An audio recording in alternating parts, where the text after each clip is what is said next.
কালোজয়ী গান, সেই দিয়ে আজকে আমার কথা শুরু করছি। নানা ভাষা, নানা মত, নানা পরিধান, বিবিধের মাঝে দেখো মিলনে মহান। দেখিয়া ভারতে মহাজাতির উত্থান, জগজন মানিবে বিশ্বাস, জগজন মানিবে বিস্ময়। এই ভারতবর্ষ এক সূত্রে বাঁধা, আলাদা আলাদা ভাষা, আলাদা আলাদা বস্ত্র পরিধান করে তারা, আলাদা সব কিছুই, খাদ্য অভ্যাস আলাদা। তার মধ্যেও আমরা গর্ববোধ করি যে আমরা এক সূত্রে বাঁধা। এই এক সূত্রে বাঁধা আমরা এতদিন গর্ববোধ করেছি, আমরা বর্তমানেও গর্ববোধ করি। কিন্তু যে জায়গায় আমাদের কেন্দ্রীয় সরকারে, আমাদের মোদী সরকার নিয়ে যাচ্ছে, সেই জায়গায় দাঁড়িয়ে আমরা এক জায়গায় থেকে আমাদের রান্নার বাটিটা কখন হিন্দুর ঘর থেকে মুসলিমের বাড়িতে চলে যাচ্ছে, বা মুসলিমের বাটি কখন হিন্দুর ঘরে চলে এসেছে, এই বাটি আদান প্রদানের মধ্যে দিয়ে কখন যে আমরা এক সূত্রে বেঁধে গেছি, সেটা আজকে পরিকল্পিতভাবে ভাঙার চেষ্টা করছে। আর যারা ভাঙছে তারা এই দেশটাকে টুকরো টুকরো করে দেওয়ার জন্য আপামর চেষ্টা করে যাচ্ছে। আর সেই দেশটা চালাচ্ছে হচ্ছে RSS পরিচালিত মোদী সরকার। আমরা যখন ছাত্রটি স্কুলে যায়, তখন বই খুলে যদি রবীন্দ্রনাথ ঠাকুর, কোনো মুসলিম ছাত্র, সে বলে না কিন্তু যে আমি রবীন্দ্রনাথ পড়বো না, আমি সত্যেন্দ্রনাথ দত্ত পড়বো না। বা কোনো মুসলিম বাচ্চা, কোনো ছাত্রছাত্রী যখন কবিতা পড়তে যায়, তখন সেখন রবীন্দ্রনাথ পড়বো না বলে না, সত্যেন্দ্রনাথ দত্ত পড়বো না বলে না। তেমন হিন্দুর সন্তান, হিন্দুর ছাত্রছাত্রীরাও তেমন বলে না, আমি কাজী নজরুল ইসলাম পড়বো না, আমি শামসের রহমান পড়বো না, আমি জসিমউদ্দিনের কবিতা পড়বো না। এই আমাদের এই ভারতবর্ষটাকে টুকরো টুকরো করে দেওয়ার চেষ্টা করছে। এই রবীন্দ্রনাথের ভারতবর্ষ, এই স্বামী বিবেকানন্দের ভারতবর্ষ, এই ঈশ্বরচন্দ্র বিদ্যাসাগরের ভারতবর্ষ, এই প্রীতিলতা ওয়াদেকারের ভারতবর্ষ, এই ঝাঁসির রানী লক্ষ্মীবাঈ ভারতবর্ষ, এই ভারতবর্ষটাকে পরিকল্পিতভাবে টুকরো টুকরো করে দেওয়ার চেষ্টা করছে। আর আজকের এই ভোট, এর বিরোধিতা করার জন্যই আজকে আমাদেরকে পথে নামতে হয়েছে। আজকের এই পথসভার মাধ্যমে এই কাঁচাপাড়া অঞ্চলে আপামর জনগণের কাছে বলবো যে একবার ভেবে দেখবেন। আমরা বলছি রাম মন্দির করাতে আমাদের কোনো আপত্তি নেই, আমরা বলছি ঈদ আমরা একসাথে পালন করেছি, আমরা দুর্গাপুজো একসাথে পালন করেছি। এই ধর্ম করে এই দাঙ্গা বাজরা ভারতবর্ষকে টুকরো টুকরো করে দেওয়ার চেষ্টা করছে। আর এই জায়গায় দাঁড়িয়ে আমাদেরকে এগিয়ে আসতে হবে, আমাদেরকে বলতে হবে যে যেটা করছো সেটা তুমি ভুল করছো। আমরা এক সূত্রে বেঁধে থাকতে চাই। আমরা কখনো বলিনি, যখন মণিপুরে দাঙ্গাটা হচ্ছে, তখন দাঙ্গার নাম করে যখন একটি মহিলাকে বিবস্ত্র করে দিয়ে রাস্তার উপর দিয়ে যাচ্ছে, আর হিংস্র পশুর মতন পুরুষেরা তার পেছন পেছন ছুটছে, এই দাঙ্গার নামেই তো হয়েছিল না মণিপুর। সেখানে দাঁড়িয়ে এই মোদী সরকার কোথায় গেছিল? সেই মণিপুরের সন্তানটি, সেই মণিপুরের মেয়েটি আপনার পরিবারের নাম। এই সাক্ষী মালিক, অলিম্পিকে পদক জয়ী আমাদের মহিলা, আমাদের নারী, তাকে যখন দিনের পর দিন আপনার সংসদের আপনার বিধায়ক দর্শন করছে, তখন সেই সাক্ষী মালিক আপনার পরিবারের নাম। যখন কৃষকরা প্রাণ হারাচ্ছে, তখন সেই কৃষকগুলো আপনার পরিবারের নাম। বেটি বাঁচাও বেটি পড়াও, এই বেটি বাঁচাও বেটি পড়াওর নামে এই মুখোশধারী মানুষগুলো যখন প্রত্যেকটা নারীকে বলছে তোমার স্থান রান্নাঘর, তুমি রান্নাঘরেই থাকবে, আর সন্তান প্রসব করার তুমি একটি যন্ত্র মাত্র। তুমি সারাদিন ওই সন্তান প্রসব করার জন্য চিন্তা করবে, আর সন্তানটাকে বড় করার জন্য এইটাই হচ্ছে তোমার কাজ।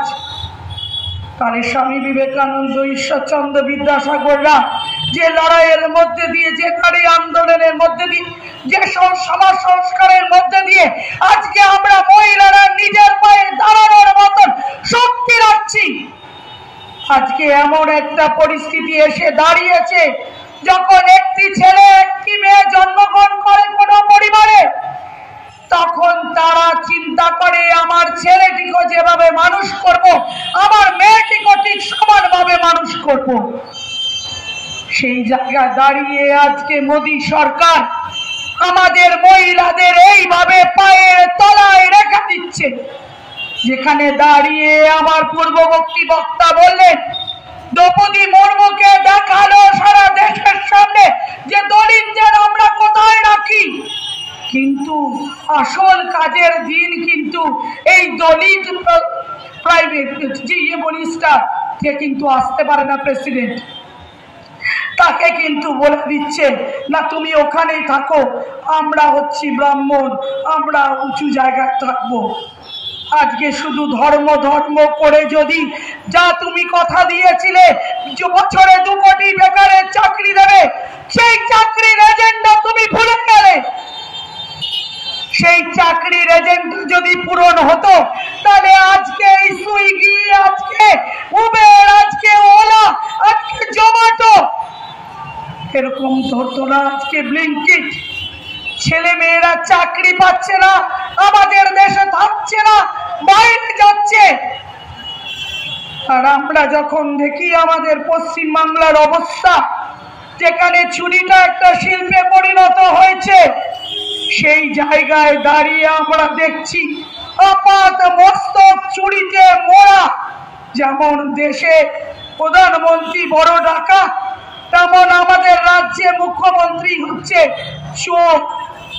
আপনাদের কাছে একটা প্রশ্ন করি, বাড়িতে কলতলায় যখন বাসনটা চুরি করতে আসতো কোন চিজকে চোর, মনে করে দেখুন আপনারা তাকে বেঁধে পিটিয়ে কি হাতে মারতেন। আর আজকে শিক্ষাতে চুরি করছে, স্বাস্থ্যে চুরি করছে, সমস্ত সেক্টরে চুরি করছে। বালি চোর, গরু চোর, মানে একটা রাজনীতিটাকে রাস্তায় নামিয়ে ছেড়ে দিয়েছে। এরা হচ্ছে বর্তমানে মন্ত্রী। তাই জ্যোতিপ্রিয় মল্লিক একটা কথা বলতে, আপনারা সিপিএম পার্টির দোকান যেখানে চা খায় সেখানে আপনারা বসবেন না, কোন সিপিএম পার্টির লোকের কাছে আপনাদের যোগাযোগ রাখবেন না। ঠিক বলেছেন জ্যোতিপ্রিয় মল্লিক, বাস্তব কথা বলেছেন। যেখানে আপনি নিশ্চিত জায়গায় রয়েছেন, নিশ্চিন্ত জায়গায় রয়েছেন, সেখানে কোনো সিপিএম এর মন্ত্রী নেতারা ওই আপনার সঙ্গে জেলখানায় বন্দী নেই।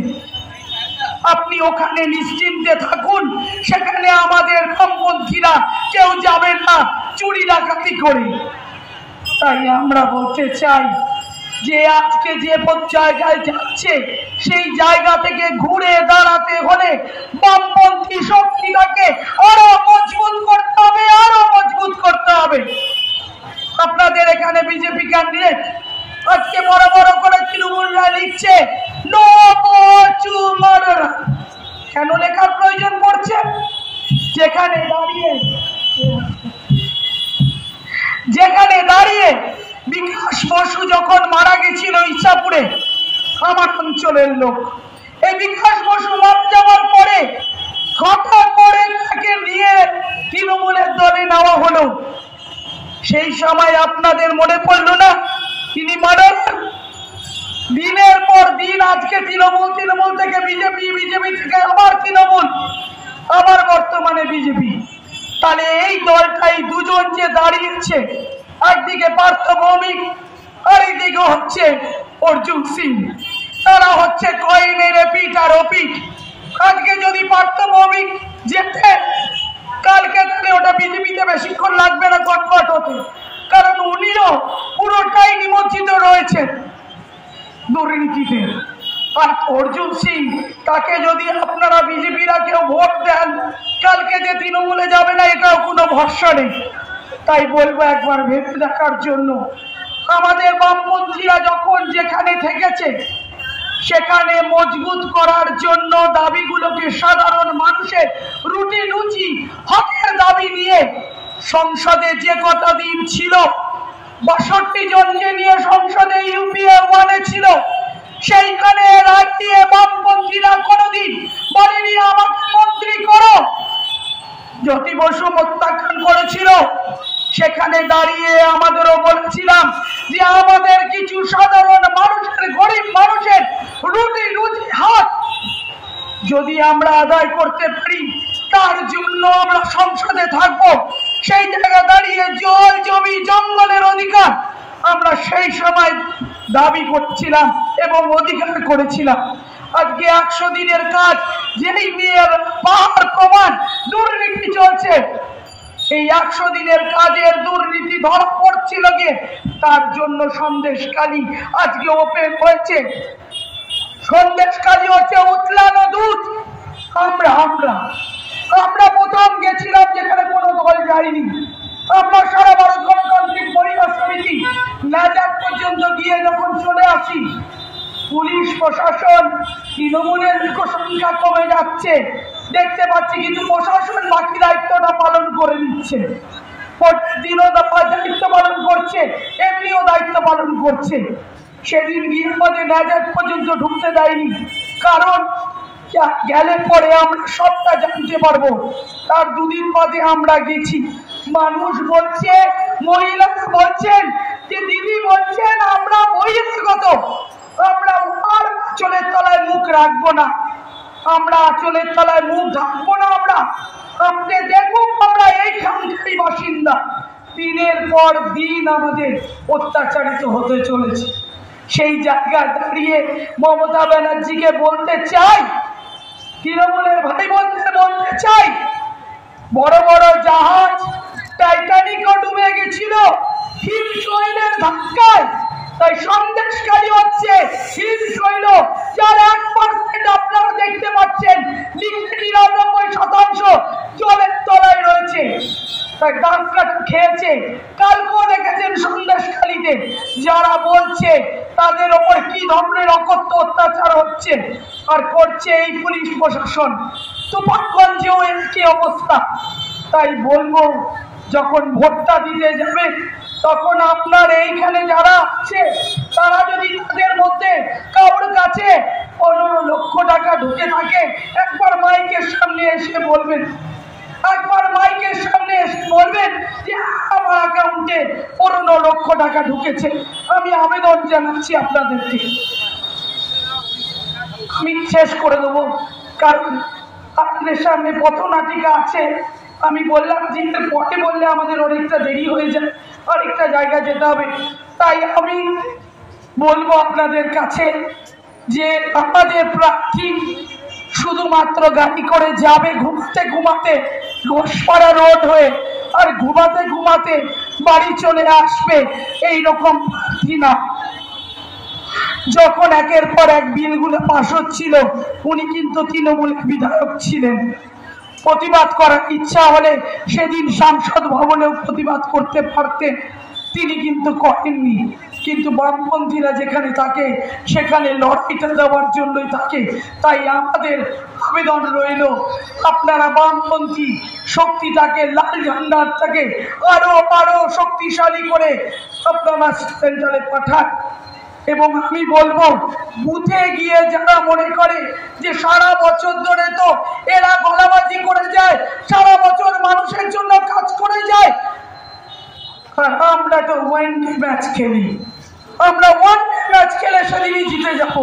তাই এই ওয়ানডে ম্যাচ খেলার প্লেয়ার গুলোকে যখন মাঠে খেলতে আসবে ওয়ানডে ভোটের দিন, তখন আপনার লাল ঝান্ডার লোকগুলো আপনার সাথে থাকবে এবং আপনারা বুথে গিয়ে আপনারা সঠিক জায়গায় ভোটটা দেবেন।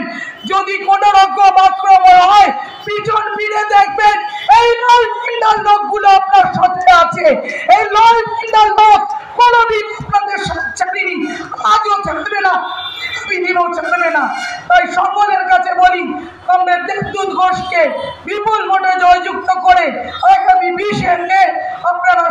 বিদেশে পাঠানোর জন্য আবেদন রেখে কোনো জোর জুলুম না, বিবেক বিবেচনার কাছে, বিবেকের কাছে প্রশ্নটা রেখে উত্তরটা আপনারাই পাবেন। ইনকলাব জিন্দাবাদ, সারা ভারত গণতান্ত্রিক